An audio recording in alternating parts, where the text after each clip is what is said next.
Hello, hello, je suis ravie de vous retrouver pour cette guidance Oracle Astro du mois de décembre pour les béliers et ascendants béliers. Alors c'est sûr que le bélier ne peut que se réjouir de cet amas de planètes en Sagittaire parce que le Sagittaire est un signe de feu comme le bélier et que pour lui, euh, le Sagittaire est positionné dans sa maison 9. Alors, qu'est-ce que c'est la maison 9? C'est vrai que pour les béliers, ascendant bélier, vous pourriez avoir des envies de voyage. Alors, c'est vrai qu'en ce moment, on est un peu restreint au niveau des voyages. Mais en tout cas, vous allez avoir besoin d'élargir vos horizons. Vous aurez peut-être envie de reprendre des études, de faire des formations, des stages. Vous allez peut-être vous intéresser à quelque chose de spirituel, euh, du bien-être, des choses comme ça. Donc c'est quelque chose qui va vous intéresser et qui va vous pousser à aller de l'avant. Alors bien sûr, ce soleil qui est en Sagittaire, en tout cas jusqu'au 22 octobre, va de toute façon euh, est en harmonie donc avec Mercure qui est aussi en Sagittaire, bien entendu. Et Mars va rejoindre le soleil le 14 décembre. Mercure, lui, va quitter le 13 et il va partir dans le Capricorne, qui est beaucoup moins sympathique parce que le Capricorne est en désharmonie avec le Bélier, mais par contre, il est positionné dans votre maison 10, c'est la maison de la carrière professionnelle. Donc, Vénus est déjà là. Et Vénus, je vous l'ai déjà dit, ce n'est pas que l'amour. Alors, effectivement, on peut faire rencontre par la vie professionnelle, mais c'est surtout l'abondance. Donc, c'est une période pour les béliers ascendant bélier où il peut y avoir une abondance financière. Et l'avantage que vous avez, c'est que Vénus reste campée dans le Capricorne jusqu'au mois de mars. Le seul inconvénient, c'est que Vénus va être un peu rétrograde à partir, enfin pas un peu, mais même beaucoup, c'est ma manière de parler, le 19 décembre jusqu'à la fin janvier. Donc ça peut être des moments où effectivement, professionnellement, en quête d'argent, on réévalue nos besoins. Donc c'est une période peut-être un peu complexe pour vous, mais c'est ça qui va prendre le dessus. Donc on a comment dire, influences importantes. C'est la maison 9, la maison de la spiritualité. C'est une période où vous allez prendre en sagesse, où vous allez commencer à être plus philosophe. Mais je vous en parlerai un petit peu plus tard. Vous allez voir, les oracles sont très parlants à ce niveau-là. Et d'un autre côté, c'est votre carrière professionnelle qui va être en avant, d'autant plus qu'à partir du 22 décembre, le Soleil rentre en Capricorne et que les planètes arrivent. Vous allez avoir Pluton qui est déjà en Capricorne, Vénus qui y est, Mercure qui va rentrer le 14 décembre, le Soleil le 21 décembre. Donc, voyez, vous allez avoir à un moment donné une orientation qui va beaucoup plus vers votre carrière professionnelle, votre évolution, votre harmonie et votre équilibre là-dedans au niveau financier et professionnel. Donc c'est vrai que ça va beaucoup bouger. Alors, les planètes en Verseau sont toujours campées dans votre maison 11. C'est une maison intéressante pour vous, surtout qu'il y a une nouvelle lune, toujours dans votre domaine de la spiritualité. Une nouvelle lune le 4 décembre, et qu'avec cet amas de planètes en maison 11, dont Jupiter, qui est très en harmonie avec le Sagittaire, donc en harmonie aussi avec vous, c'est un moment idéal pour faire vos vœux. Honnêtement, la maison 11, c'est la maison, entre autres, de nos guides spirituels, entre autres, et aussi de toutes les demandes d'aide que nous faisons. Et entre autres, les aides que l'on demande à l'univers. Donc, vous faites partie de ceux qui sont hyper privilégiés pour cette nouvelle lune du 4 décembre. Donc, ne vous en privez surtout pas. En plus, vous voyez, aujourd'hui, nous sommes le 1er ou le 2, je crois. Non, le 1er. Et bon, je suis un peu en retard, vous l'aurez compris sur les vidéos, mais par contre, je vais la mettre en ligne tout à l'heure et effectivement, j'espère que ça va vous aider à avancer puisque ça serait bien que vous commenciez à faire des purifications le 3 et le 4, surtout faites vos vœux parce que vous ferez partie de ceux qui seront le plus entendus. Vous êtes dans une période intéressante. À la fin du mois, Jupiter passe en Poisson. Pour vous, c'est beaucoup moins sympathique parce qu'il va se mettre dans votre maison 12, qui est la maison des épreuves. Donc attention à tout ce qui est juridique. C'est une période de bilan où on fait le bilan sur tout ce qui s'est passé sur l'année. Donc voilà, on est moins dans l'expansion avec un Jupiter en maison 12 qui peut se retrouver confronté à des épreuves juridiques, des conflits, des choses comme ça. Et ça peut toucher par exemple votre vie professionnelle. Voilà. Donc voilà pour l'astrologie. Nous allons regarder ce que disent les oracles. C'est l'eau. C'est intéressant. L'eau, Je vous l'ai expliqué, nous avons Jupiter qui va rentrer en Poisson, Neptune qui est déjà en Poisson dans votre maison 12. C'est aussi une phase de purification. Je l'ai déjà dit, la nouvelle lune est favorable aux purifications, parce que la lune noire, c'est la lune où effectivement tous les complots, les choses comme ça se mettent en place à ces moments-là. Hein. On fait les choses très intuitivement, où des gens sont des spécialistes, donc attention. L'eau amène cette purification nécessaire et c'est ce qu'on vous demande. On vous demande de vous libérer de tout ce qui ne va pas. C'est complètement l'amas de planètes en Sagittaire. Le Sagittaire représente la liberté et vous demande d'examiner dans votre vie ce qui vous bloque, ce qui vous empêche d'être libre, qu'est-ce qui vous empêche d'évoluer, d'arriver à vos ambitions, à la réalisation de vos projets, donc à vous à faire un nettoyage, à purifier pour pouvoir vous libérer. C'est l'appel du Sagittaire. L'eau représente aussi l'abondance, je vous l'ai dit, Jupiter dans votre maison 11 vous aide à obtenir tout ça, et cette nouvelle lune est une lune idéale pour vous, pour faire des demandes d'aide.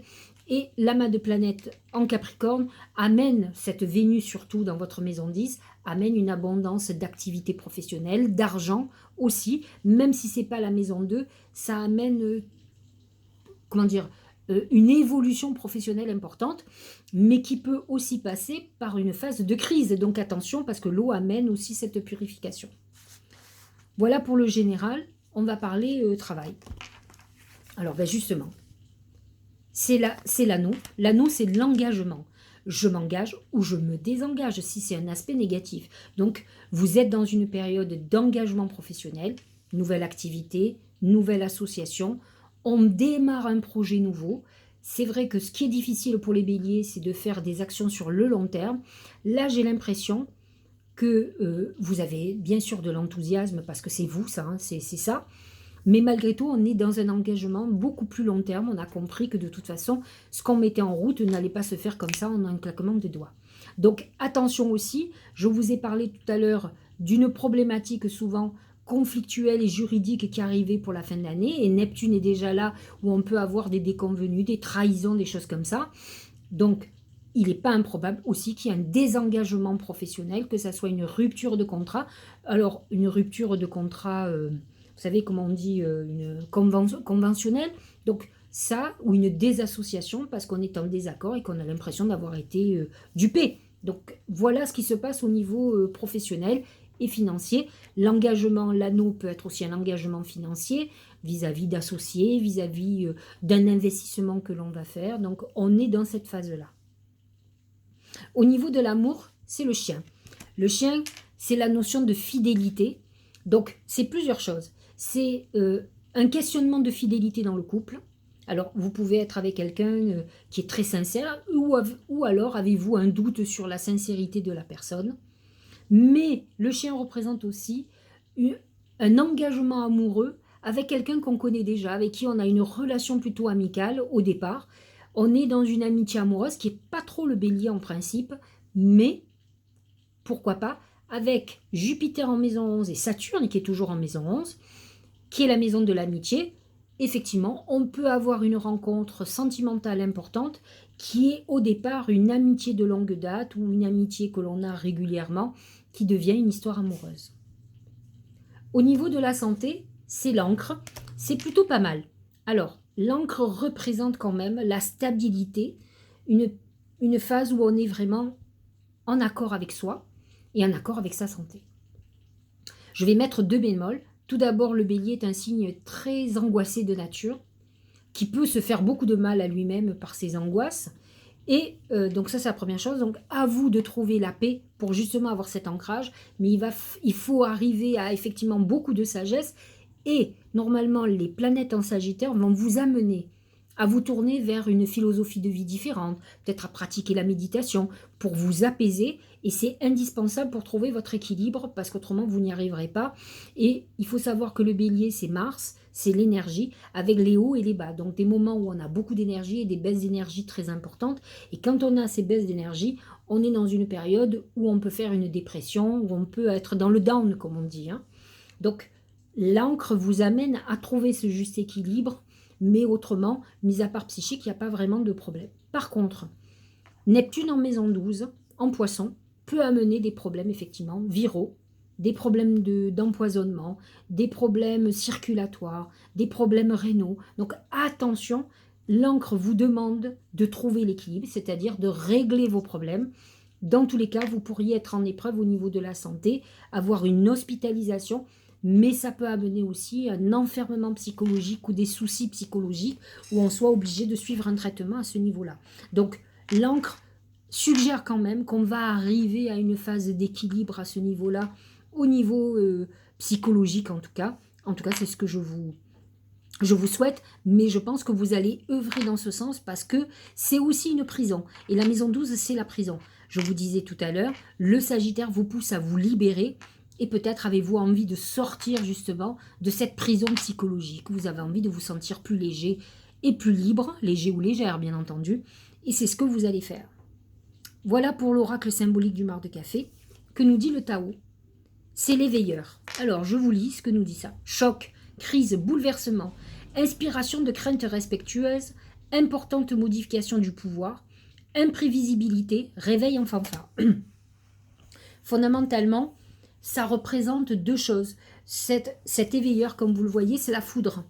Et c'est à la fois, c'est Uranus. Donc Uranus est en taureau, il est dans votre maison 2. Ça peut amener des crises au niveau financier, à la fois de gains ou de pertes brutales qu'on n'imagine pas. Ça, c'est la première chose. Et la deuxième chose, Uranus est le signe directeur du Verseau. Et votre Verseau est en maison 11. Donc on peut avoir des événements brutaux.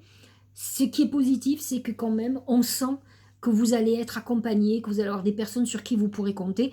Et cette Jupiter en maison 11 vous amène quand même une protection importante, protection du ciel. N'empêche que vous pourriez vivre certains bouleversements qui peuvent être déstabilisants pour vous. Je préfère vous le dire. C'est un peu le lot de tous les béliers qui vivent des choses de façon brusque parce que c'est leur nature. Hein. Donc, sachez-le, c'est quand même c'est annoncé. L'oracle d'intuition, c'est l'ouverture. S'ouvrir à l'amour et au non-jugement transforme tout. Effectivement, cette ouverture, c'est vraiment le Sagittaire. Pourquoi? Parce que le Sagittaire symbolise les grands espaces, la philosophie de vie, l'ouverture d'esprit. Ce sont des gens qui aiment étudier les autres religions, qui aiment étudier les autres peuples, qui pensent qu'ils vont apprendre. Ce sont des personnes qui ont cette ouverture et c'est ce qu'on vous demande. Il faut que vous vous ouvriez à l'amour et que votre esprit soit beaucoup plus ouvert. Je vous ai dit qu'au niveau amoureux, de toute façon, vous aviez une relation plutôt amicale, amitié amoureuse, qui allait vous ouvrir énormément. En tout cas, ce Sagittaire vous demande d'ouvrir votre esprit, de vous ouvrir à l'amour et à l'amitié, et surtout de ne pas juger, car ça vous permettra d'avoir une vision différente des choses, et ça c'est complètement Sagittaire.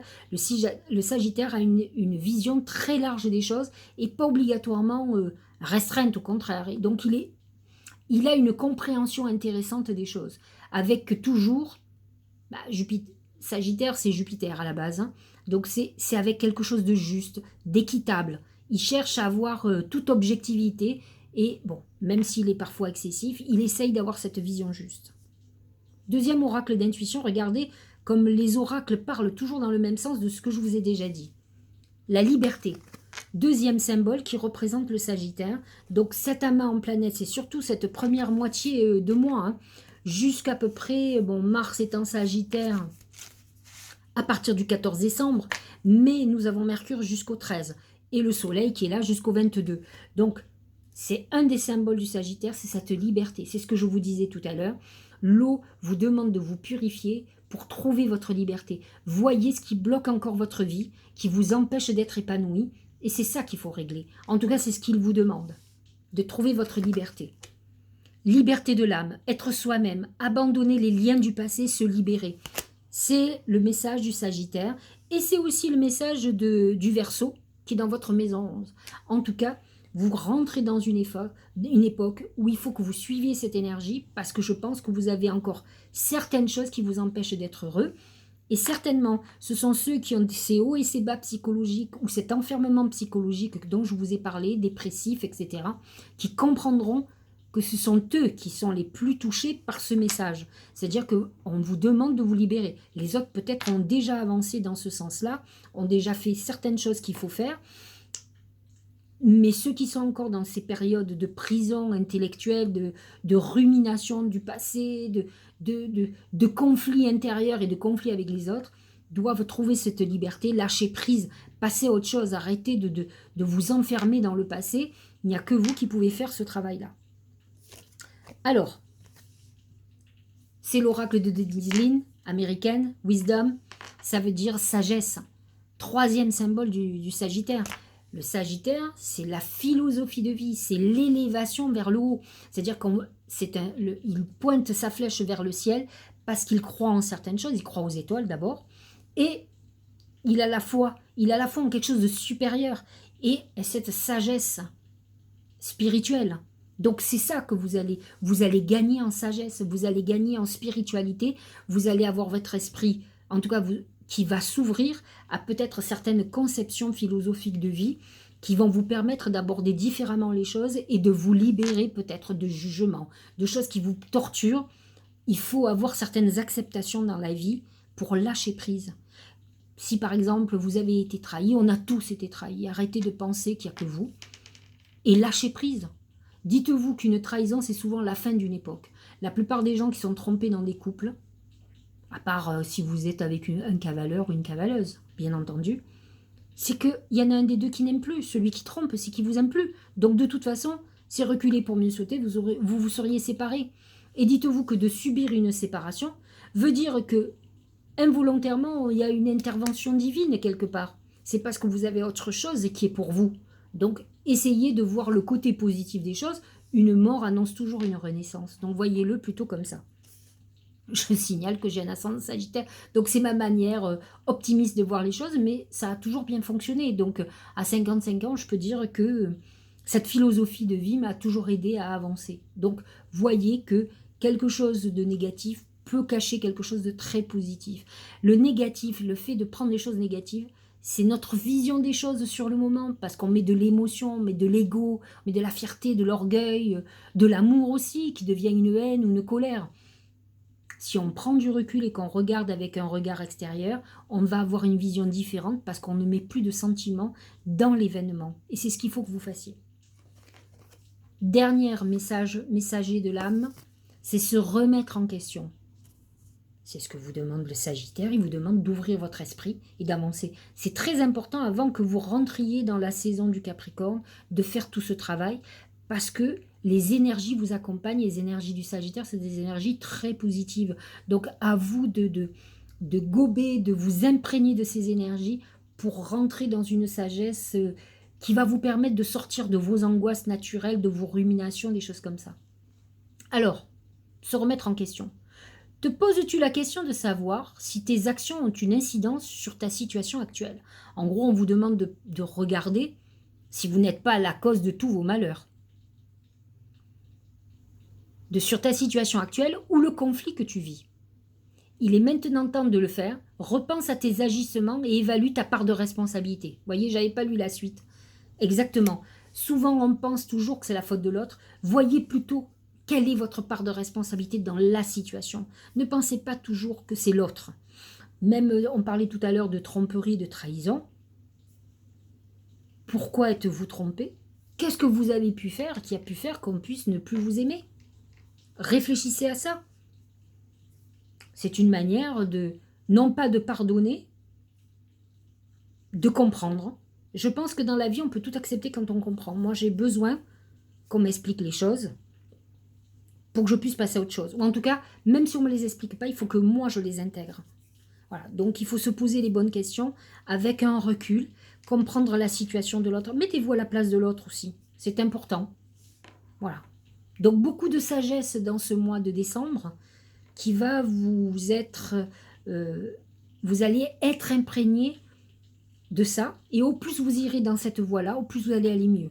Ne rejetez pas, vous pouvez faire de la résistance. Hein. On a aussi notre libre arbitre. Mais en tout cas, nombre de béliers et d'ascendants béliers vont pouvoir avancer en ayant cette ouverture d'esprit qui est très intéressante et qui va vous faciliter grandement la vie. Voilà, j'espère que cette guidance vous aura éclairé. Je vous souhaite un très bon mois de décembre. Passez de très bonnes fêtes. Bon, on va se voir, on va se parler dans pas longtemps, que ce soit pour les messages de l'univers. Et pour me faire, alors je vous le dis, pour faire les guidances de l'année 2022 par signe. Donc j'ai beaucoup de vidéos sur ce mois de décembre à faire, donc vous allez avoir plein de surprises, donc je vous dis à très bientôt.